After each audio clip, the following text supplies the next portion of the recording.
Welcome to the source. The source. Source. Hey, get the source. Good morning, everybody. Happy Thursday. Hope everyone had a nice Wednesday. I went 2-3, lost a few dollars last night. I needed the Mets or Angels. Those were the two that would have saved it. I'm trying something. Whoops, wrong person. I'm trying something new here. It'll make the streams run a lot smoother. 1 second. It's my first time. Cal, can you hear me? Can you hear me, Cal? Hold on, Chris. I can't hear you. Talk again, Chris. Can you hear me? They can, but I can't. Hold on. Hold on. Let me take my AirPod out. It might work better. Damn it. I thought this was gonna make it better. Wait. Audio. Hello? I can hear you. Can you hear me, Cal? I can hear you now. We're good. Okay. All right. So this should make the stream a lot smoother. It also should make the picture clearer. I can already see it. I feel like you look clearer on the screen. So you look clear as shit too, Cal. All right. We love it. All right. So let's start with some WNBA. And sorry, on Twitter I said 11 o'clock. I said it for 11:30 on YouTube, and then on Twitter I said 11. So sorry about that, Chris. No, that's all good. We got 2 WNBA games. Wings +6. Sky -6. Over 160.5, under 160.5. All right. So the poll is running. Let's see what the folks think. 2 WNBA games. Dallas, Chicago. What do you like here, Chris? So injury report for this one is a little manipulative here, Cal. We got a Dallas team that is really just limping. I mean, you talking about a team that just probably should punt the season. Should be the Dallas Wings. They got Arike Ogunbowale. She missed the last game with an Achilles injury. I don't think that she's going to play. She's listed as questionable. Natasha Howard hasn't played, I don't think, since like the first or second game of the season. She's been upgraded to doubtful. Don't think that she's going to play. Then Jayla Brown, Satu Sabali continue to miss time. Maddie Siegrist was there. I think this is her sophomore year. She was having probably the second best season behind Arike Ogunbowale. She broke her hand the other day and played 3 quarters with a broken hand. She will not be in. And then Kayla Brown also got rolled out. So injury report is key in this game. With all that said, I just find it difficult. Chicago isn't the greatest offensive team, but I find it difficult. The greatest defensive team. I find it difficult to think that they're going to be able to score the basketball here. It's an early start time game. I think it tips in like 24 minutes, 25 minutes, something like that. And the reason for that is because they have these camp games on once per year. Every team has like a camp game for like the kids, because they're out of school. So that's why you get the early start time. I think that could throw things off for the Wings here as well. I actually played the -3 yesterday when I saw the news came out. Like I said, the Wings aren't trustworthy. The Sky aren't really trustworthy either, though. So I don't want to lay too big of a number with them. I think if I had to play anything here, would be a look towards the team total to go under for Dallas. I'm just not sure who's going to be able to score the basketball consistently. And there's also some matchup advantages as well. Chicago likes to get out and run off turnovers. The Wings turn the ball over at a really high rate. Offensive rebounds. The Wings are with Angel Reese and Cardoso down there. They're a really good offensive rebounding team, defensive rebounding team as well. So there are some matchup advantages here. I think team total sitting is like 77.5. I struggle seeing the Wings score that many points, especially if Arike doesn't go in this game. So if I had to play anything right now, that's the way I would look. But like I said, I did play the 3 yesterday as soon as I saw the news that Maddie Siegrist was out. So you would say probably unplayable at 6? I don't want to lay too many possessions with the Chicago Sky team, but both teams need a win in the worst way. I think the Wings. Oh, you said Wings team total under, not Sky. I'm sorry. Yeah, Wings team total under. My bad. Wings team total hope under nobody went and ran and bet that. Yeah. You said Wings team total under, not Sky. All right, so Dallas team total under 77.5. And like you said, he got the Chicago Sky early at 3. We're now looking at 6. So we're talking about 2 full possessions rather than 1. So, yeah. All right, our poll's pretty split, actually. 46%, 40% on Chicago. All right, we'll move on to the next one, which is Sparks. I like this Sparks team, Chris. I don't know. I'm becoming a Sparks fan. I don't really have a good reason for it, but Hey, well, I'll give you a good reason. The Liberty are red hot right now. I mean, they did lose against the Mercury the other day, but they had won 8 straight games before that. However, they were on the road for those games, and they are probably the best road team in the WNBA. At home, 7-1 straight up, 1-7 against the number, Cal. Remember we talked about them, laying these boatloads of points at home.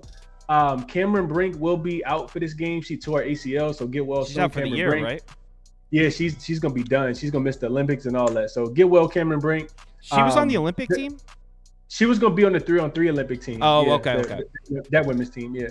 So yeah, that I think that hurts a little bit. But they have this Chinese lady. Her name is I've seen her in the highlights. She's huge, right? She is 6'7" and she's agile and she's pretty good. So I say all that to say I'm not taking she's gonna get Cameron Brink minutes in my opinion.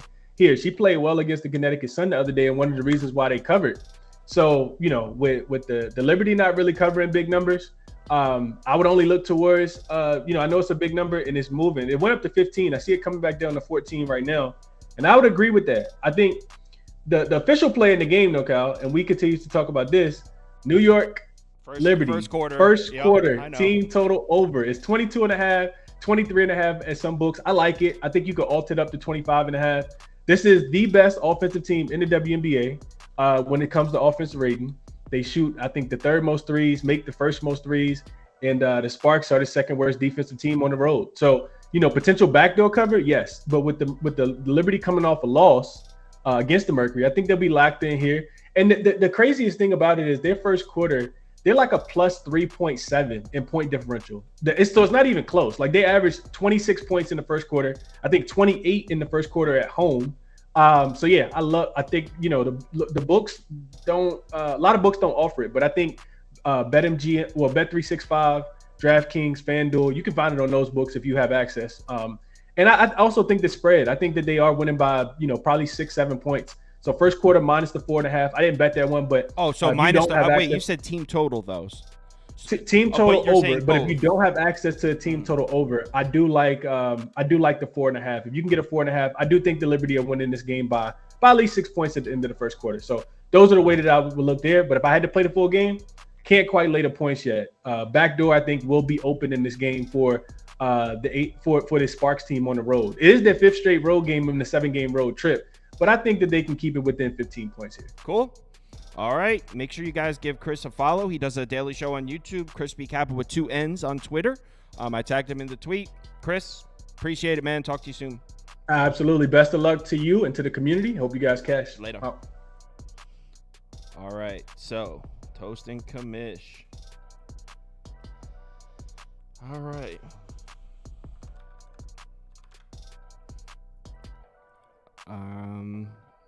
All right. So, we're going to go. Remember, I'm doing it a new thing now, so give me 1 second. There's Commish. We got him. What's going on, man? Not much. How you doing? I'm doing good. I'm a little thrown off with the new setup today. Yeah, I don't know how it looks on your end. Is it better or worse, you think? Same thing? Just got to get used to it. Like everything, this is just like 3 screens. I can see me, Commish, and then like the show on one of them. I think the actual stream itself will be a lot more reliable like this. Rather than OBS Ninja was a nightmare. So I never really paid attention. I'm always on a different screen for the most part, so it doesn't really affect me. Right. I only come back to this screen if I have to like unmute myself or. You're not looking at us the whole time? Not usually. I look at you a lot. Dude. I just spent like an hour with you last night. Like, why would we got an episode coming? Yeah, we do. It's uploading right now. Cool. All right. So, by the way, Commish, I'll send you a message after. I think we're going to bring back the nightcap. I have a way where we could do it. I'll talk to you about it after. But I have a way where. Yeah. So I was thinking next week. But all right. So anyway, snakes, gnats, and I do have. I'll call it a lean in this game. Wanted to see what these guys thought before I actually placed the bet. I was talking about it last night too.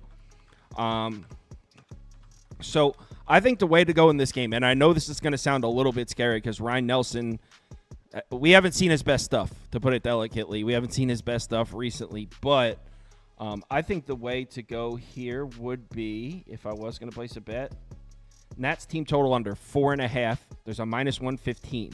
So it's not even like you got to pay a lot of juice or it's expensive. Nats team total under 4.5. I don't think this Nationals lineup is very good. But so obviously I wanted to get to Arizona at the big plus price, and that's the way I'd lean. But I really don't trust them to get to Mackenzie Gore. I've been backing this Diamondbacks lineup against righties. I'm not in a position to take them on the road against a lefty that's been pitching pretty well. I know I kind of made fun of Mackenzie Gore earlier in the season, and Prop Beaver was triggered by it, but he's been pitching. He was triggered. He still brings it up in the office. He'll be like, "Yo, Kyle, remember when you said Mackenzie Gore was trash?" I can hear him saying that. That's why I'm laughing. He brought it up like yesterday. Oh, good job. Remember when you talked about Mackenzie Gore? Yeah. See it. yeah, he brings it up.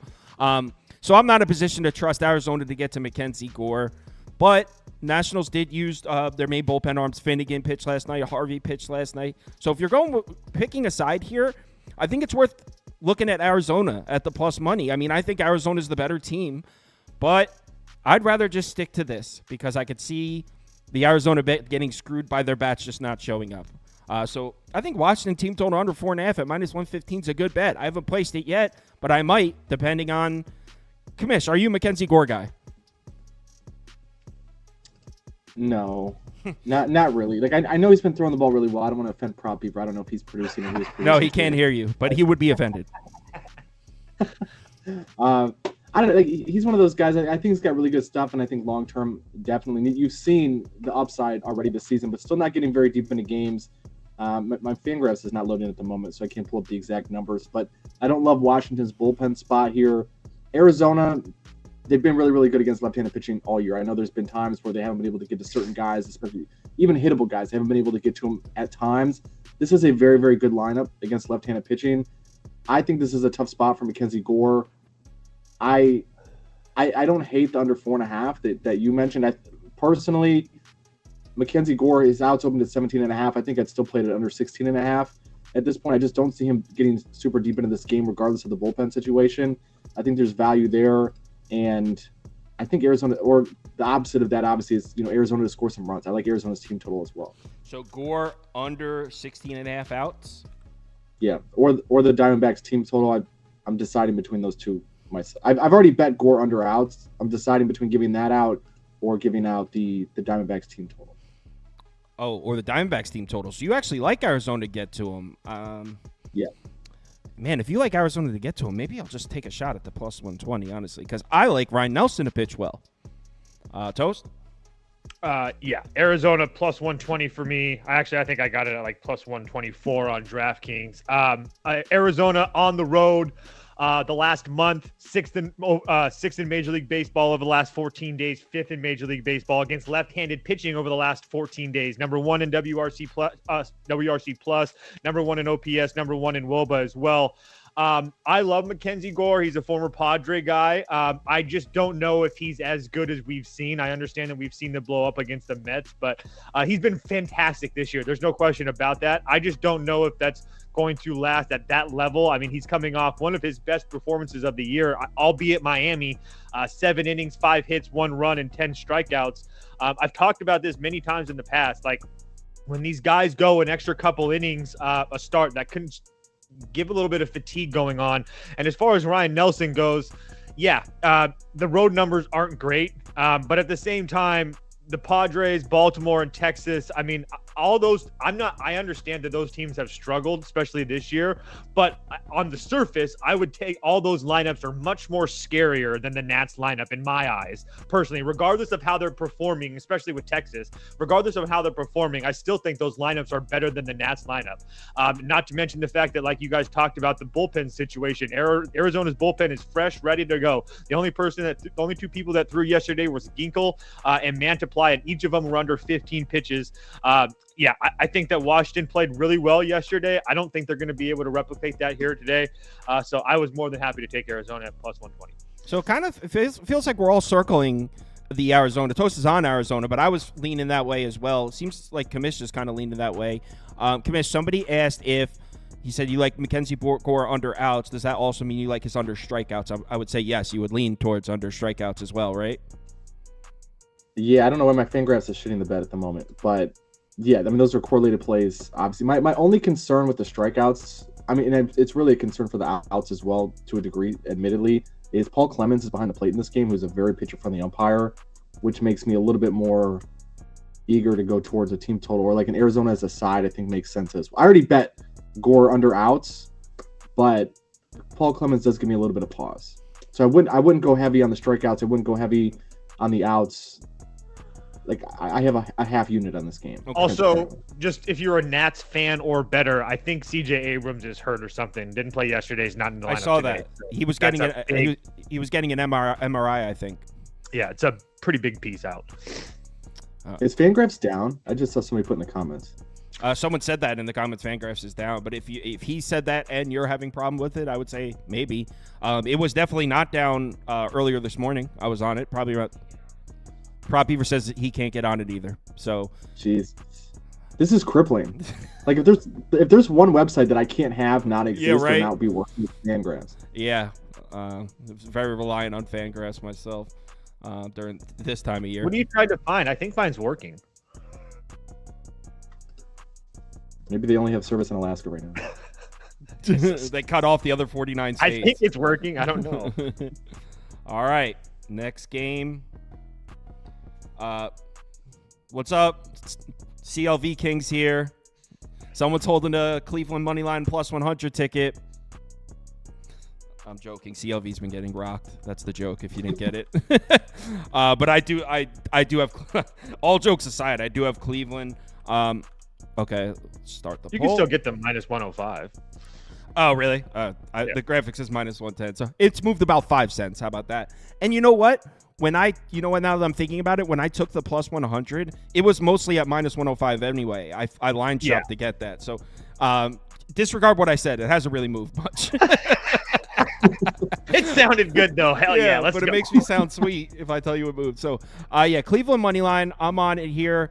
Pretty easy decision. In fact, this was an easy decision to the point where I actually asked the Discord, or I was like, guys, do you guys know of anybody out for Cleveland in this game? Because I thought you didn't. You asked the question. You gave me less than a minute to respond, and then bet Cleveland. You could care less who was playing. You were betting Cleveland regardless.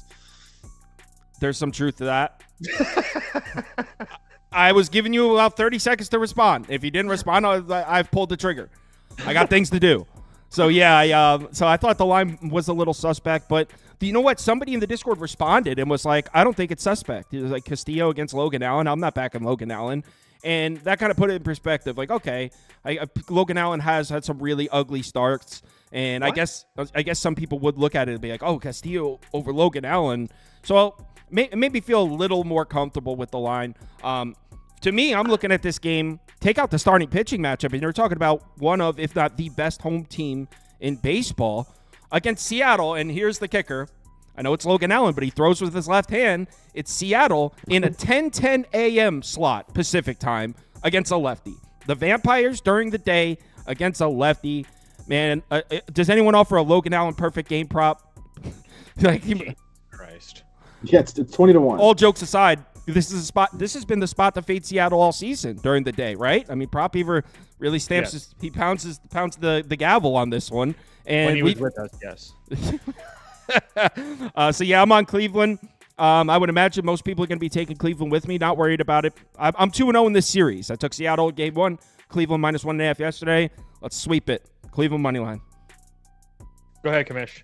I got to find one thing. Yeah. Same. You guys know I'm not a Luis Castillo fan. The Guardians' offense has been surprisingly really, really good against right-handed pitching the last month, third in OPS. Even if you cut the last couple of weeks, they've been a little bit less impressive, but they're still, by every meaningful metric that correlates with runs being scored, a top 10 offense against right-handed pitching. Luis Castillo is a guy who can be vulnerable when he's not able to get strikeouts. The Guardians are a team that strikes out basically not at all against right-handed pitching. So I think they're going to have a lot of opportunities for some good luck on balls and plays today. It's also a ballpark that has played extremely hitter-friendly this year relative to past seasons. So I think Cleveland could have some success with the long ball in this spot as well. I think J. Ram, Josh Naylor, a couple of those guys could be a threat to leave the ballpark. So I think Cleveland's got the better offense here. Logan Allen is certifiably one of the worst pitchers in Major League Baseball. But like Kyle said, throws with the left hand. The Mariners, one of the worst offenses in baseball against left-handed pitching.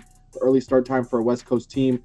Not the biggest deal for me with this being the third game of a series. Your circadian rhythm adjusts roughly 1 hour per day. So you figure they've been in Cleveland now for at least 2 days. That's at least 2 days. So it's not necessarily a 10 a.m. start time for them biologically, but it's still a little early. Cleveland's just a better team at home. And I would be willing to roll the dice here. I know Logan Allen's a tough guy to stomach psychologically on the surface, but he's had some decent starts. I've cashed on him a few times this year in select spots, and I think this is another spot where we might have some success. So update, this must have happened in the last hour and a half because I just did these graphics at 10 a.m. So the last hour and 50 minutes. Cleveland's now minus 125, minus 130. So it has moved significantly. So, yeah, bring back my CLV King belt. I'm only plus 100. Okay, well, I'm about to bet it at minus 105 on Caesars, and that's what I'm putting it on VIP. So, are you sure it's still available? Because I'm looking right now on Unabated, the best line available, BetMGM, minus 125. I think minus 130 on Caesars. I'm looking at it. All right. Well, then I missed it. That's whatever. Yeah, I'm on Cleveland, too. I'm not going to go into it anymore than you guys have already hit it pretty much, and that line's gone. So, yeah. Yeah, minus 125, minus 130 now. So this has moved dramatically. In fact, now we're looking at it like, wait, plus 110 to fade Logan Allen? No, I would not take it that far, but minus 130 against the Mariners, that's a big number. Arbitrage, right, Kyle? Yeah. Yeah, so hit it with clean up that 5 cents. Some arbing. Next up, Tampa, Minnesota. I looked at this game, and I bet this game. And another game where, look, dude, guys, I'm just the CLV king here. I am holding a Minnesota minus 120 ticket. It's now at minus 130, minus 135. Do you guys even need a description on this one? I mean, the Twins, one game where the Twins struggled to score runs and we're going to disregard the 2 weeks before that? Called it. Yeah, you did have the Rays at plus 140. That was a nice hit. And someone in the comments was like, Toast is such a moron. The Rays are going to get smacked. Someone commented. I mean, I had a shit day yesterday. So, I mean, you talk about CLV. I had 30 cents with the Blue Jays. They went 1 for 14 with runners in scoring position, and everybody got their fucking dirty water bets. So, yeah, so I'm on the Twins. Woods Richardson has been good with exception of his last start. And you might think, well, he just got hit up by Oakland at home. How could you back him after that? Well, if you look at Oakland's game logs, they've gotten to like 4 ready starters in a row. So I'm not saying, so let's disregard it. I'm just saying that the Oakland scoring 4 runs on Woods Richardson, if you look at what they've done since then, it doesn't look as bad because they're hitting everybody. So Woods Richardson, use a 2-month sample size. Dude's been solid. Doesn't go too deep into games, but he'll give you 5 solid innings. Rays lineup maybe coming around a little bit, but still nowhere close to being a lineup I want to trust against a right-handed pitcher on the road. Actually, I think they've been slightly better on the road this year, so disregard that part. But Littell is doing this. He's in a free fall. I mean, he was having a great season. Last few starts have not looked good. Twins won that. Like I said, if you take out yesterday, they've been one of the hottest lineups in baseball for 2 weeks now. So I expect him to get to Littell. I think the Twins have the advantage across the board here. Starting pitching, maybe a wash. I might even say I like Woods Richardson a little slightly better than Littell. Twins lineup is better. Twins bullpen is taxed. I will give you that. No Duvall, right, Toast? Hold on, I'm looking at something else. Yeah, I think they have no Duvall. But okay, so that's the Twins bullpen is taxed, and that's a little bit scary. But the Rays bullpen is also taxed. I mean, I can't pull up Fangraphs because it's down. But what do you want to know? Sorry, it's open now. So mine is back up. No Duvall, right? For Minnesota? Yeah, they have no Duvall, but they have Duran. Oh my, Duvall's Giants. I mixed those two guys good. up. So no Duran, but they have Jacks. Alcara, and probably no Stalman because he's like their new flavor of the month, and he went 32 pitches yesterday. So I doubt you see him today. Maybe. I doubt it. I do too, but I didn't want. I hate saying no, and then they pitch, and then I get like 5. I know. Exhibit A was what's his name with the Brewers, McGill last night. I was like, guys, that was ridiculous. We're taking the Angels. McGill's not pitching. Well, Angels weren't scoring anyway. That's true. About that, I don't know. I don't know what the point of having him in that game was. That was ridiculous. So I'm on, anyway, long story short, I'm on the Twins. I got it at -120. I think they're the much better team at home, and this is a fortunate price. Probably, I would still bet it at -130. Commish, Toast, anybody? I would be on the Twins as well. I haven't bet it yet. I didn't bet anything yesterday or last night because I got screwed on CLV on everything I bet yesterday. And so, yeah, I might not even make any of these bets because I missed all the lines. But, yeah, I would be on Minnesota as well.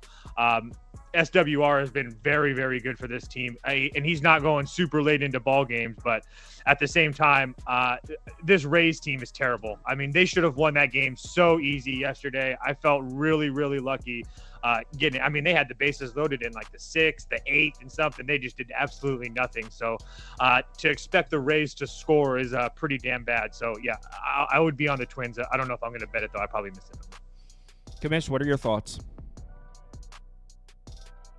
I'm not betting this game, but I agree with everything you guys said. I think the bullpen situation makes a 7.5 really questionable as well. I mean, the Rays have used Fairbanks isn't going to pitch. Adam, Clevenger probably available, but then you have Pache, Kelly, Phil Maton might pitch because he hasn't thrown a ton. But like that's a very taxed bullpen. You mentioned already the Twins and their lack of options. I know it's a little colder there. I know the wind's blowing in a little bit at Target Field today, but 7.5. That just seems really low. I know it's a really pitcher-friendly umpire, so I'm probably not going to have a bet in this game. Pitcher-friendly umpire doesn't align with an over, obviously. I'm not really thrilled about betting the team at -140 that has a lot of their high leverage arms in the bullpen not fresh. So it's a no bet for me, but I wouldn't talk anybody off of Minnesota if they're already on it. Yeah, I'm just going to end up passing myself, too. I'm not going to do it. And I definitely wouldn't, because yesterday, thank God I didn't put it to today. I went 2-3 yesterday, and the bet that I almost put on there but left off was the over in this game. And obviously, the final score was 3-2, so I would have been 2-4 if I had added this one. But also, I like the Pirates team total under, and I didn't put that on. Damn, 1-0 that game. I had it perfect. Didn't bet it. Next up. Also, I like the Braves that didn't bet it, too. I don't know why the hell I didn't bet the Braves yesterday. All right. When the Braves went up like 3-0 early, I was like just kicking myself. Like, why am I not holding a ticket? I was like, I like the Braves. Made a video on it. I like the Braves. On the live show, I talked about liking the Braves. Didn't bet it. I don't know what the fuck. Somebody in the comments said my first 3.5 over was lucky, dude. Both teams had like 15 hits. Score should have been 7-6. They're just looking at box scores though, probably not watching. Well, even the box score would have told that. But all right, Astros on the road in Chicago here. Commish, what are your thoughts on Spencer Spaghetti Arrighetti? I think he's like a lot of young pitchers. They're just young, unpolished. We've seen him flash upside at times. We've seen him be a complete disaster at other times. For him, obviously, it's a very fortunate matchup today against a White Sox lineup that's been just awful. I mean, they're bottom 10, bottom 5, the last 14, last 30 against right-handed pitching pretty much across the board. The Astros are just a bad baseball team, and I just feel like this is not a fair price. I don't want to bet on Chris Flexen. I have a rule that not a hard and fast rule, but a rule like more of a guiding principle that I just don't bet on teams if they're starting a pitcher with like a sub 20K percentage. So I don't want to bet the White Sox here, but the Astros for me, it's priced out. They're 6 games under 500, 7 games under 500. It's a bad baseball team. They continue to prove time and time again that this is not the Astros that we've seen the last 6-7 seasons. It's a no bet for me, but I mean it's just a no bet for me. I'm not going to bet the White Sox. I'm definitely not going to bet the Astros at the price. So as far as the spot goes, Toast, Astros. I need a price on the White Sox first 5. Action doesn't show it. I got it. Use your little fancy little thing and tell me what the White Sox first 5 is, because that's what I want to be at. If you give me 140 or better, plus 128, plus 124, plus 130, plus 130 on Caesars is your best price right now. I think Flexen can pitch well here. I'm probably end up pulling the trigger on that. I haven't yet. Like I said, I've been awake for 17 minutes, but Chris Flexen, his last couple starts at home has been pretty damn decent. And the only time that he looked kind of bad was against Baltimore. That's expected. He knows this Houston team. Keep in mind, Chris Flexen was in Seattle for a very long time, and his numbers against this Houston team going back to 2022 is pretty damn good. At no point have they ever rocked him. So I don't think Chris Flexen is going to come out here today and is worried about this Houston lineup right now. And Arrighetti on the other side, a little hit and miss. I mean, he had a nice little 3-game stretch against the Giants, Cards, and Mariners where he looked fantastic. But prior to that, he really didn't look good against Oakland or Milwaukee. And after that, he didn't really look good against Detroit at all. I don't think that 7 runs in an inning or 7 runs in 1 1/3 inning is what we're going to see from Spencer Arrighetti today. But I definitely don't think they should be that big of a favorite at all, considering that I don't even think Chris Flexen is pitching that bad right now. I understand that his last start against Arizona, he got hit up, but Arizona against right-handed pitching is pretty damn hot right now. So I don't really hold too much against him right now. So if I can get 135 is what you said, plus 130, that's probably where I will be. I put White Sox first 5 money line or pass up for you. Here's the thing. There's a lot of things I like here that point towards a White Sox bet. I mean, Houston, right after this, immediately flies home to play a huge series against Baltimore. You got Houston on the road, where Houston's one of those teams that have pretty dramatic home-away splits offensively. The Astros at home, despite not having the greatest season, at home, this is still a top 3 lineup this year. It's like the Astros, the Yankees, and the Royals. And the Royals might even dropped out of there as far as the best in Cleveland, as far as the best lineups at home this year. On the road, Houston hasn't been scoring runs like that this year. So you got the Astros on the road in a getaway spot with the Orioles on deck tomorrow.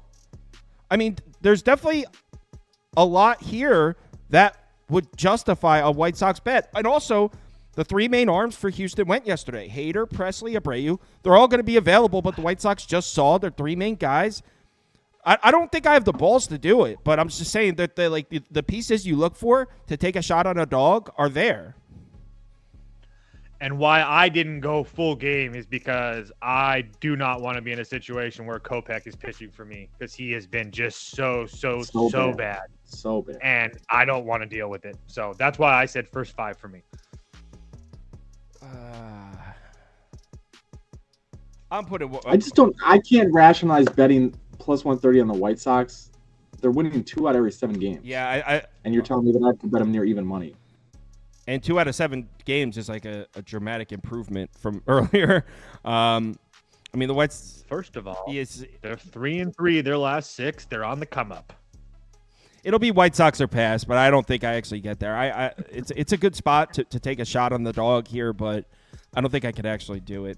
If it was a different dog, if it was like Miami even, maybe even the Rockies, but the White Sox.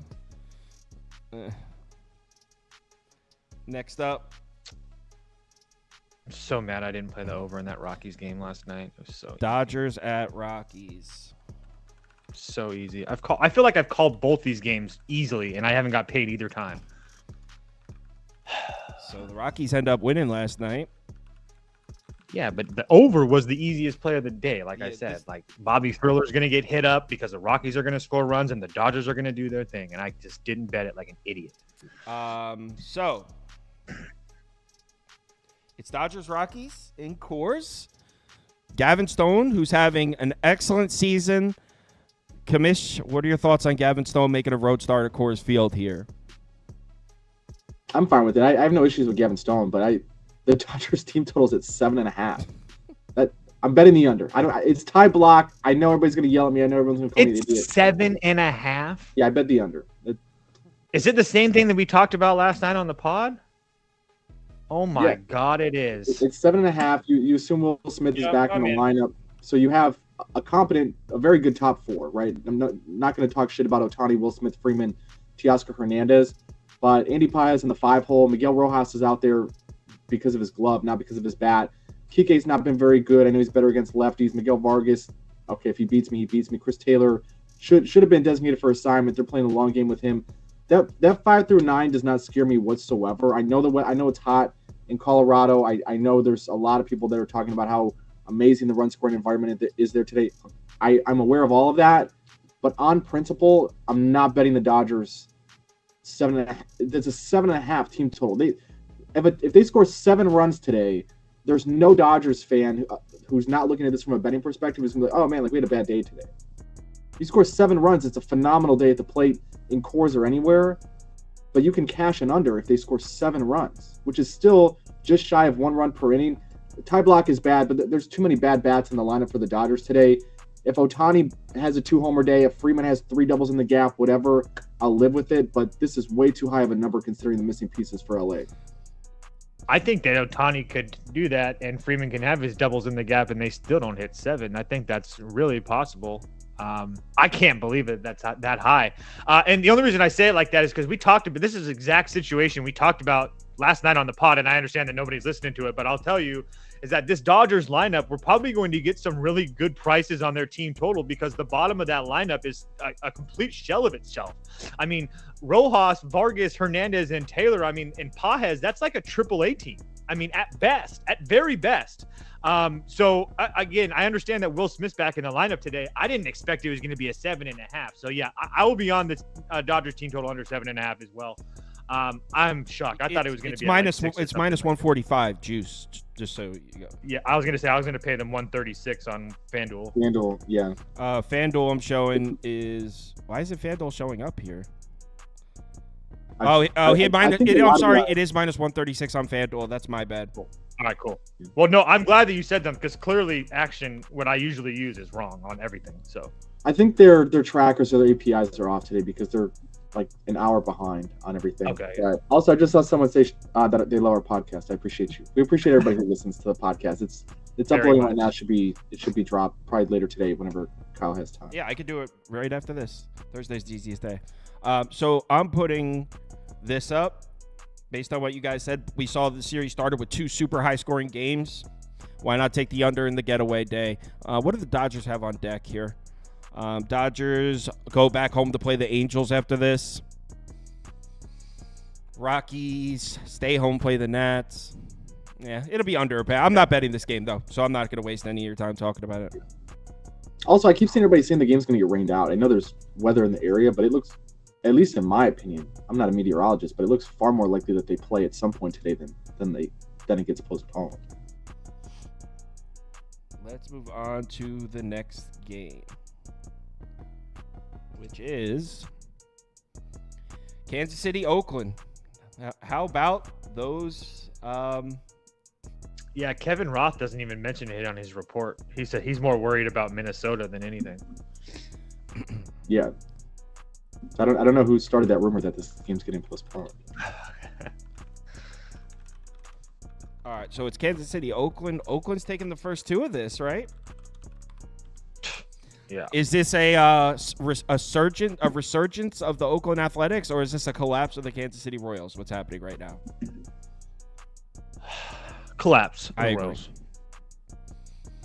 I mean, again, I'll get over last night losing it, but unbelievable. I mean, they just are so bad right now. And hold on.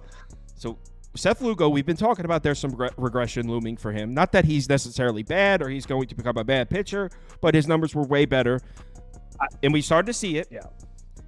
I think what was interesting, because I looked at this game last night, what was interesting was Oakland's getting to righty starters right now. And that makes this very interesting. I was thinking over, personally. I haven't bet it yet, but we've seen... I don't know. I just feel like since the Kansas City's going to score on Mitch Spence, and then especially since they've already seen him once this year, but they didn't score on him at home. So now I'm supposed to think that they're going to score. I mean, I know that doesn't work that way, but yeah, he's been even worse at home this year. So I don't know. He's not going to go deep into this game. I mean, he doesn't really go deep into games. He had that one start against Toronto, and that was pretty much it. So my lean would be over 8 here. I don't know if I even play it. It's at 7.5 in some places. I guess it's moving up to 8. Yeah. Yeah, I don't really got much here. There's no way in hell I lay with the Royals. I kind of want to take Oakland, to be honest. Yeah, that's the only way. I mean, would look. I know that there's no a lot way of people in the comments say there's no way Kansas City gets swept by this team. Why not? I think there's a very good Oakland's way. playing better than Kansas City right now. We're getting a plus 135. Kansas City's not playing. Kansas City hasn't played well in a while, guys. They're 15-15 their last 30, 7-13 their last 20, 2-8 their last 10. So it's not like, and I will give you, they've played the Dodgers, the Yankees, the Mariners. I mean, good teams.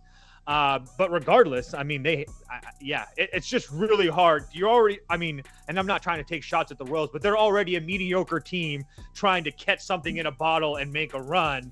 And now you're going to ask them in a bad spot to lay essentially minus 150. Like, I personally just can't do it. Yeah, I mean, you can make argument Oakland's better than Kansas City right now. I mean, the Royals look like shit. Minus 160 on the road. I was going to say, if not better, just as good. They're equals. Why is Toast? Over the last 30 games, Oakland has been just as good. If not, yeah. I don't know. Or at least 20. I don't know why it moved your screen smaller for a second. I'll look into that. Yeah, the Royals have been dripping with regression for a while. I mean, they weren't nearly as good as they were playing, and Seth Lugo falls into that category as well. I mean, he had like a 1.93 ERA, and his expected FIP was up at 4, indicating that he was having a lot of good luck, and it was bound to come around. If we really take a step back and look at this, a minus 160 on the road with Kansas City, like Toast said, 2-8 in their last 10 games. It's got to be Oakland or pass here. Kamish? I don't typically bet the Royals. I typically don't bet Seth Lugo on the road, but I'm going to bet the Royals in this spot. I don't feel good about it. I don't love the price. I've been adamant since the beginning. I took the Royals team win total under for the season. I still think I have a chance there at 77. They're not a very good baseball team, but I mean, yeah, we declared them dead last night. I know. Wait, you declared the Royals dead last night? Yes. So you declared the Royals dead and then woke up in the morning and laid minus 160 juice on the road with them. Yeah. I'm playing the -1. I'm playing the -1 with them to get a little bit of value here, but I don't feel good about it. I don't want to give a long explanation. I don't feel good about it. I locked it in. We'll see what happens. I think it's a big ballpark. I think this plays well to Seth Lugo's strengths. I think the fact that he's pitched in San Diego and pitched in KC the last couple of years, I think is the primary reason for his stark home and away splits. I think this is a spot where he could pitch well. We'll see what happens. All right, Kamish is taking Kansas City. This is the last time I've bet the Royals. So wait. All So season. Kansas City not dead then? Somebody they're clip dead. that. They're dead. They're dead, but they're like limping to the grave today, and they got one more win in them. All right, Kamish takes Sauce moments, clip that. please. please. Sauce Moments posted a dark cloud one yesterday. I saw that. Sauce Moments is I back. wasn't in the mood. We need Sauce Moments to be more consistent, man. I know. All right, Orioles, Yankees. This was an awesome game last night. Yeah, for sure. This series has been cool, man. I mean, Cole Irvin against Heel. I think the Orioles get to Heel. Now, whether or not you trust Cole, Blasphemy. whether or not you trust Cole Irvin in Yankee Stadium is an entirely different conversation. But as far as Heel against the Orioles bats, I think Irvin gets to him. I pointed this out. I think it was last start for Heel or 2 starts ago that he had pitched against a lot of easy competition, and it was a bit of a sell high spot for him. In his last 2 starts, he's seen some more difficult competition. I believe it was the Dodgers and the Red Sox in his last 2 starts, and we've seen him look a lot more vulnerable, let's say. I mean, Heel's the man, but he's not 9-1 with a 2.03 ERA good. That's a product of he made 6 or 7 consecutive starts against bottom 10 lineups in the league. And then you also got a lineup that's giving you 7 runs a night behind him, racking up those wins. So I think it's a sell high spot for Heel still. So I like Baltimore to get to Heel. But where I can't seem to come to a conclusion is, do I trust Cole Irvin on the road in Yankee Stadium? And I think the answer is no. I think it would be over here. Yeah, I'll just jump in really quickly because I'm the same type of thing. Baltimore team total over 3.5 again. If you're going to give me 3.5 with this Baltimore team at under minus 140, I'm going to take it almost every day of the week. It's minus 130 on DraftKings is when I got it. Hopefully it hasn't moved very much. But yeah, I'm going to continue to play this Baltimore team, especially against right-handed pitching. They're just absolutely slaughtering guys right now. Sauce talked about it. They've already seen Heel once this year as well. I just think that this is a little bit too small for me. So yeah, at 3.5, as soon as I saw it at 3.5, I want to jump. I want nothing to do with Cole Irvin in any way, shape, or form. But Clay Holmes has went back-to-back days, and they've seen every single person in that bullpen once or twice in the last couple of days as well. So I think everything points to runs being scored here in New York. I actually think the Yankees probably end up winning this game, but I do think Baltimore scores at least Let 4. me ask you something. The bullpens are taxed. You like Baltimore over 3.5. Why wouldn't you, rather than lay the minus 125 associated with that bet, why not just go here? Over 8.5. It still encapsulates your bet of Baltimore getting to Heel. Because there's a part of me that wants to see the Yankees fall on their face. Oh, so you're betting with bias. So you're just admitting to betting with bias. Estot is now that you say it, now that you say that, sure, I'm gonna play into it. I'll play into it a little bit. Hell yeah, why not? I've already made this bet, so I'm good. Somewhere Estot is pointing at the screen. Wait, do you not like the Yankees host? Huh? No, I'm fine with the Yankees. It's just that they're like the new Braves this year. So now I'm in character. Every week somehow it ends up on the pod. Hey, we haven't mentioned it yet. Yankees suck, guys. They're not going to win the World Series. It finds its way. Yeah, he same with the Braves last year. He hates the Yankees. Yeah. He won't come out and say it. For this year. He hates the Yankees this year. Kamish, what are your thoughts on an over here? I don't hate it. Cole Irvin has some success in Baltimore because of that. You know, the left field wall is 5,000 feet away from home plate in Baltimore, and the wall's 10,000 feet high. So Cole Irvin can have some success in Baltimore, especially when it's not super hot. But Yankee Stadium, obviously a very different beast. The Yankees lineup, very different beast than most of the other teams in Major League Baseball. But I'm with Toast here. I really have no interest in rooting for the Yankees, number one, and number two, Cole Irvin has surprised at times. So I really don't want to do that. 3.5, I take over 3.5 with bad offenses. So you give me 3.5 with the Orioles against a guy who I think has been consistently outperforming his expected stats all season long, and I think there's definitely some room for regression. Gill is also a guy who has a very high walk rate, some spotty command, a bloop and a blast has 2 runs right away, and then you mentioned the bullpen situation. 3.5 is a really, really low number here. I know it's a little bit juiced. I think it should be extremely juiced. I think it should be 4.5. Should be the default number here. So if you give me 3.5 of the Baltimore Orioles, I just live with the results. You guys should get shirts that say a bloop and a blast. You guys love that phrase. A bloop. We're putting on the team store. Yeah. A bloop and a blast. All right. I say a lot of things. People use them. It makes me proud. I'm happy about it. You say a lot of things, huh?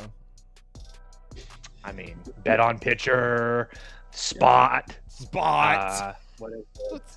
What a spot. I mean, come on. What else have I used for years that people use? The entire world. Play on the number, play on the world, bet against the world. Come on. I'm just you know what I do? This is what I do, guys. It's going to open its own bumper sticker company next year. I should. All right.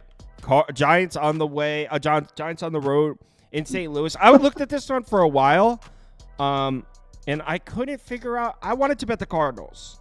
I still want to bet the Cardinals. Why? Because Why? Payente's been good. His last home start was great. Giants. Seen the lineup. What do you mean? Well, no Arenado now because he's hurt. Well, I'm glad I didn't bet it because I didn't even know that. Yeah, plus. Mason Wynn was out of the lineup yesterday or 2 days before that. He's in the projected I don't know lineup. what to expect from him. He's in the project. If he's in I the don't think projected, Arenado would like against a righty. I'd rather have Gordon. Donovan. I was just making sure that you were aware that there was some injury concerns. That's all. So I apologize. I wasn't trying to talk you off. No, I mean I didn't bet it, but the Cardinals, are they coming to life against right-handed pitching? They've gotten to the last few. Keaton Wynn certainly isn't good. So I think we can count on the Cardinals to get a few runs across on him. Payente's been good. He's at home where he looked excellent in his last start. Bullpen-wise, I don't even know if I would take the Giants over the Cardinals. I mean, last year I certainly would have. But this year, I think those two units are pretty close. And we're getting this one close to a pick 'em. In St. Louis, I wanted to take the Cardinals here. That's where I wanted to be, but I didn't actually get there. I only have 2 bets down so far. I think I'm going to add that Orioles-Yankees over as my third. I don't think I actually pulled the trigger on this one.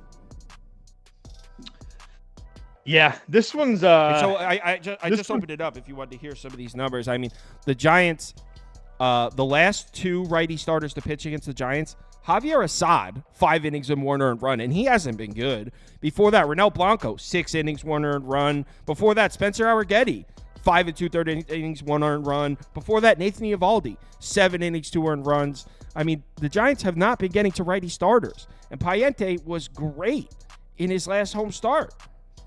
I mean, yeah, his last home start, it was 5 shutout innings. Granted, it was against the Rockies, but still, we saw him 6 shutout innings on the road in Great American. I mean, I don't think Payente's that bad. I think Payente might be better than Keaton Winn. And if that's the case, how do we not take the Cardinals? Oh, that's no question. Keaton Winn's terrible. Yeah, so why? Payente's better than Keaton Winn. There's no question there. Let me put up Cardinals money line. This is really where I want to be. Yeah. It'd be Cardinals or pass. I haven't bet this. Is Doug Lane trolling? He said this game isn't being played in St. Louis. It's in Alabama. No, it's at Rickwood. It's in Birmingham. Oh. Didn't even know that. See, glad I didn't bet it. Regardless of where the game is played, I'd still lean Cardinals. I think that the Giants numbers, like if you're looking at our spreadsheets, you'll see like the Giants on the road and you'll see a lot of green. I think a lot of that, they get a lot of runs late, and like the Angels game where they scored 13, they put up 7 against the Cubs, scoring runs in late. So my point to all that is all these numbers that show the Giants that are decent versus right-handed pitching, I really think are false, because Sauce just illustrated how bad they've been against starting right-handed pitching. I mean, the last guy for them to score 2 runs against was Nathan Eovaldi. I mean, and Lorenzen. I mean, they are getting just blanked by everybody. So it'd be Cards or pass for me. I need to see a lineup. I want to see who's in there, just because I don't want to bet the Cardinals without Mason Wynn and Nolan Arenado. So if Mason Wynn plays today, I'm in.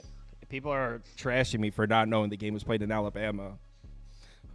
I didn't know that either. Yeah, I mean, I don't know what the hell. Who cares? I usually know that. People are like there's 15 flexing baseball knowing games that. a day. We're gonna miss things. Yeah, right. There's 15 games a day. What?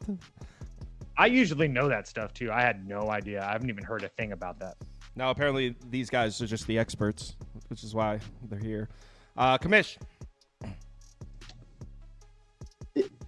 Look, I'm not a conspiracy theorist at all, and I think it's incredibly difficult. I think it's next to impossible to rig a baseball game. If there was any situation in which a game would be rigged, it would be this game with Willie Mays passing a couple days ago, and going back to. So I'm just saying, I'm just throwing that out there. I'm not factoring that in whatsoever into my analysis. I actually am with you guys. I lean Cardinals here from a baseball perspective. I'm not going to bet this game pregame. I will have the broadcast on for sure, though. This seems like it could be a really good underspot. I'm struggling to find some reliable field dimensions, but just looking at pictures of the park. That's what I was looking for. Looks like there's a lot of foul territory. It looks like the park is absolutely massive. And we'll see pregame what the wind looks like, and obviously I'm sure they'll have some dimensions and some park factors and things like that.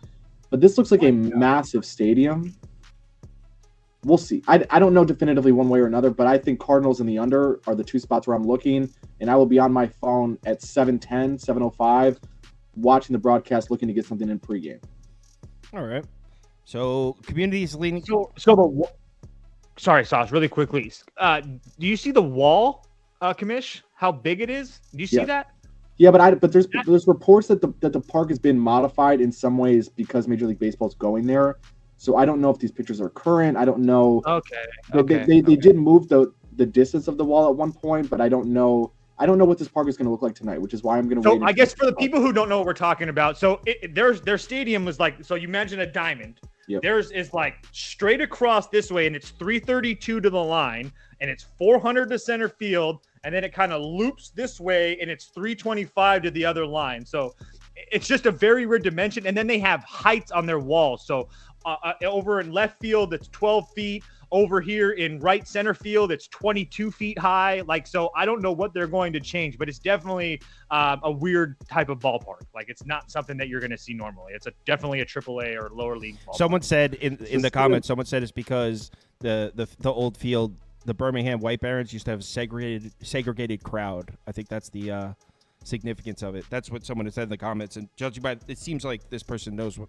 Is it like maybe it's like a Juneteenth thing or something like that? They're celebrating. No, that is what it is. But I'm saying for that specific wall, this guy described it. Ramon Scott Sports. He seemed to, the way he described it, seems like he knew. Cool. And someone mentioned in the comments, Ballpark Pal tweeted out dimensions. I don't know if they're 100% accurate or not, but if you trust Ballpark Pal, he has 325 down the left field line, 400 to center, 332 to right field. But that gap in left center is really deep. The wall in right field, he has it. I think this is 50 feet. Is that? I know. That's why I asked you, because I was like, what? So, am I reading that wrong? So we'll see what happens. Again, I think under Cardinals in this spot, those are two spots I'm going to look pregame. Might look to get in live. It should just be a good game. Like the Field of Dreams games have been some of my favorite games the last couple of years, except when they sent Cincinnati and the Cubs there. That was a dull game. But it should be a fun game. I like that baseball goes and does these event type games. I think it's really cool they're going back and having a game in a Negro League stadium as well, trying to celebrate that history a little bit. So it should be a good game. I'll probably end up betting the Cardinals, but I'll look at the total when I see the broadcast later. All right. I don't think I'm going to bet that one. Yeah, I think I'm just gonna watch myself. Next up, maybe jump in live. Nothing will ever take away the Tim Anderson Field the Dream games. That was it was epic. That was one of the best baseball games I've ever. I had White Sox and over baseball game. Jesus, never forget it. And remember, people were talking about the ball's gonna fly because of the corn, and oh my god, just classics. It was Brewers, Padres up last, and we already know everyone's going to be betting the Brewers here. Before we even get started, we know that. Why won't they give you the Padres at plus money then? I don't, dude. I'm not saying I'm betting the Brewers. I'm not betting the Padres either. I was just like an honest question. I haven't been looking at the line. I don't want to bet the Padres at all with Mezzer on the mound. Not even for a second. Didn't Bryce Wilson just get crushed? Nope. Bryce Wilson's last road start rocked by none other than the Detroit Tigers. Yeah, but his previous 3 before that were pretty damn solid, including 6 innings of no-hit ball in Kansas City. Man, that's a month and a half ago. Okay. So his road starts suck. He's got one good road start in Boston. 3 of the last 4 though have been shit. I want to bet the Padres. I'm not betting this game. The start in Boston is the same as it was in Houston. What's the difference? 1 hit? 4 2/3 innings pitched. Didn't even make it through 5 innings. Okay, so 3 outs. You understand that's like literally 2 outs. 4 2/3 and 5 1/3 is like an out. Yeah, okay. 2 outs and one less. An out and a hit is the difference between a good game and a decent 2 outs, game? 2 outs, 1 less base runner, 4 less strikeouts. Fuck that. That game sucks. No, Houston was a good start. Boston is a good start. I want to go Padres here. I don't even make sense. I mean, his ERA was the same. His FIP's the same. It's all good. I'm not betting. I'm not betting. Yeah, I'm not touching this game. There's no way in hell. I mean, you have the Padres who can't get out of their own way, coming off of a East Coast road trip after playing the Phillies and the Mets. And the only reason they scored 5 runs yesterday is because Brandon Marsh committed an error. If he makes that catch or just pulls up, yeah. So if I'm being dead honest, clearly the books are not worried about the Milwaukee money because they're not even. I don't understand. I don't know. I'm not betting it. Am I wrong though? Clearly they're not worried about. No, I mean the Padres, like you said, just flew all the way across the country from Philly without a day off. coming off an emotional win. Yeah, like No I'm not Trevor betting- there's McGill. nothing that anybody Oh, will wait. The Brewers bullpen, though. I know, but it's only him. Oh, It's yeah. really only and the him. Padres bullpen is. Like everybody else is good to go. If they really need Hudson, he's going to pitch today, and everybody else is good to It's go. gotta- You could actually make an argument that's the Yeah. Padres bullpen I that was you just have to looking at worry that. So about. Then why aren't we betting the Brewers? That's again, it'd be Brewers or pass. There's no way in hell. So, multiple people have asked me about the Padres today. I don't know what people are seeing. I don't know if they're just asking me because they think I'm going to automatically bet them. I don't know, but I don't see it. Yeah, I don't I'm see not it at betting all. this weird. The Padres just flew 3,000 miles without a day off. Yeah, like does it look like a great spot for the Brewers? Absolutely. Padres don't play well in Petco. They're coming across the country. They don't have any bullpen. Why is it minus 115? Again, there's nothing that will change today. I will not be betting the Padres at all. I'm just saying, there's nothing. Wow. Brewers are pass for me too. Commish, you said you're not betting this one? No, I just don't see any reason to even look into it, to be honest. All right. Bryce Wilson sucks. The Padres touched on all of it. So All right. Let's do a community parlay. Let's hit the song. Community parlay, the parlay we bet, yeah. Community parlay is for the community. We community, making a parlay. Yeah. All right.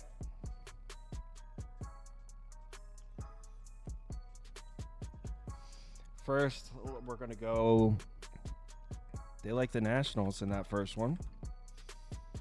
Mariners, Guardians. They like Cleveland. Rays, Twins. They like Twins.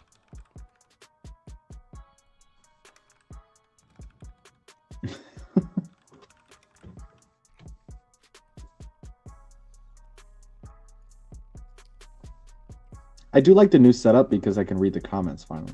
Oh, you guys can see the comments? Yeah. When they flood through on the bottom.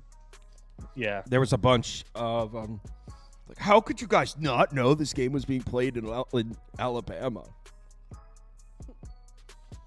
I mean, there's a bunch of Happens. yeah. What handicapping process would have told you that? Like, My favorite comment today was when we brought up Bloop and a Blast. The one guy said, "Bloop and a Blast sounds like my last date."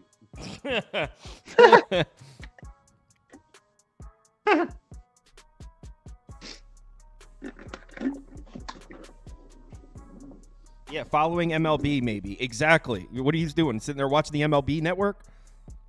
Like, no spreadsheet has that. Watching ESPN? That's where you get your capping done?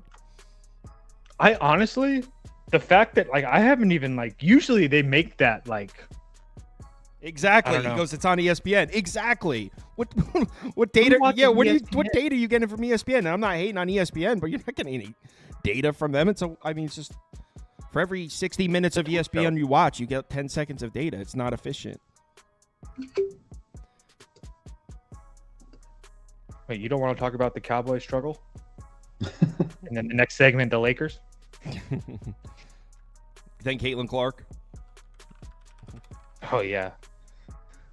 I saw the funniest tweet the other day. It was one of the accounts that talk crap. He's like, Justin Timberlake pulled over for DUI. We still haven't heard from Caitlin Clark. Does she support drunk driving? Dude, that shit is crazy. I mean, the bet. Because she like won't talk. Like it's just so crazy. The last time we put on ESPN here, it was during March Madness, and there was a bunch of games on. There was NBA games on. There was like a lot of sports happening. MLB was about to start, and the lead story on ESPN was, is Anthony Edwards a threat to Jordan's legacy? It's like, Oh my dude, there's like 35 basketball games on tonight. What the hell? What does this have to do with anything? And I don't even mean that as like hating on ESPN at all. They're giving the viewers what they want, which is I'm more shocked as like how do the viewers want that? ESPN is for entertainment. It's not for us trying to learn something gambling. That's two different Right, things. and that was my point about the stadium in Alabama. Yeah. Where you would have found that I is know. not somewhere you get information. Like, I think you would have had to been plugged into I don't know. Like, you just have to see stuff like that. You know, like I didn't know the other day when they were going to London. And, like, I knew the London games were happening, but I didn't know the exact date that they were happening. And then I just happened to come across it. If you watch Sunday Night Baseball, if you watch stuff like that, like, you run into it. But I think there's 15 baseball games a day. We're not sitting here. I'm on mute? No. I'm saying the game. No, the games are on mute. I'm not sitting there listening to the broadcast. No, that's what I'm saying. Like, I think, like, if you're watching multiple games, like, you're not hearing all the different broadcasts. And I mean, frankly, we're not going in and confirming the ballpark location for every game because you just assume it's at the home team's ballpark. So, but that's why we do the show, right? Like, that's the beauty of the show is you get comments. You know, if one of the three of us knows that this game is at a different ballpark, then all three of us know it at that point, right? Like, there's especially the chances of either all three of us not knowing is very small. But that's my point. It's baseball is such a community sport. If you want to win long term in baseball, you have to have people that you're sharing information with. Not necessarily even sharing bets with, but hey, did you see X pitcher, like, he's been struggling the last week? Have you in the bullpen? Have you seen? And this offense really hasn't looked good. Have you watched? You know, this team running the bases as of like this team, their energy looks really down. Like, all that little stuff. Like, you can't realistically watch 15 baseball games a day, so it helps. Like, Toast watches teams that I never watch. I watch teams that Toast probably doesn't watch, and so on and so forth. So, Dodgers, like Pablo Lopez yesterday. I can't. He keeps showing fastballs down the dick. He's making me look like an idiot. Yeah. Trust me, I have those guys myself. He is struggling. Trust me. Pablo is. The thing is, Pablo Lopez, I will die on the hill that Pablo Lopez's stuff is phenomenal, but he keeps throwing his fastball down the fucking middle of the plate over and over and over again. And yeah, he's getting fucking teed off on. Dodgers and Yankees. Dodgers. Now, see, people are saying ESPN needs to go back to the box scoring of the 90s. They can't. You can't blame ESPN because you go on ESPN's Instagram account, right? There'll be 15 posts, 14 of them not about sports. It'll be about Taylor Swift and Travis Kelce, or it'll be about Caitlin Clark versus Angel Reese, or just, you know, bullshit TMZ reality TV stuff, right? 14 of those posts and one post that'll have like actual stats or highlights from the game. Look at the comments. The Caitlin Clark, the Travis Kelce, Taylor Swift will have 50,000 comments. The post with stats on it will have 2,000. So ESPN is giving you what you want, whether you realize it or not. Because when I say you, I don't mean you watching. I meant they're just responding to what their audience engages with. You can't blame them. They post a picture of Travis Kelce and Taylor Swift, gets 1 billion comments. So like, shit, this is what people want. This is what gets them to comment. If we post stats, they just scroll right past it. So it's not. I wouldn't blame ESPN for it. Maybe I'm just 730. I have plus 640. What is it? I had 706 at Caesars. I have 733 on FanDuel. 676 on BetMGM. So maybe action's messed up. All right, so Guardians money line, Nationals money line, Dodgers money line, Yankees money line plus 700. That's community parlay. You don't have an underdog, right? I don't have an underdog fantasy cooked up, but if you don't have an underdog fantasy account, it's available in any state highlighted in this map. So if you're in one of the states highlighted in yellow, head over to the website Underdog Fantasy or download the app. Make sure you use the promo code BET, B-E-T. That'll get you a $100 deposit bonus match. So you deposit $100, they will give you a free $100 to play with. Thanks everyone for watching. And tomorrow, be back 4 p.m. Eastern time. 15 games Friday. We got some good series starting tomorrow. Fridays and Tuesday are the two best MLB days of the week. So we'll be back tomorrow. I got I'm really pumped up about last night. I was talking about in the Discord. I added a sick new addition to the college football spreadsheets. Starting, I'd say in about 2 weeks, we're going to start previewing college football teams, win-loss totals. I figured if we do like 2 a day, by the time it kickoff, we went through all 133. Very excited about that. Thanks everyone for watching. As always, let's have ourselves a good one. Remember to bet responsibly. And you guys, if you're in the league, you got 15 minutes to submit your picks. Giving you 15 minutes right now if you're in the league. Go on there and submit your picks for the day. Now it's wide open. There's only 4 people left that are 3-0 this week. Everybody took losses. So there's only the playoffs for this weekend is wide open. If you only have 1 win, you're still mathematically in it. So go submit your picks. Everyone, have a good one.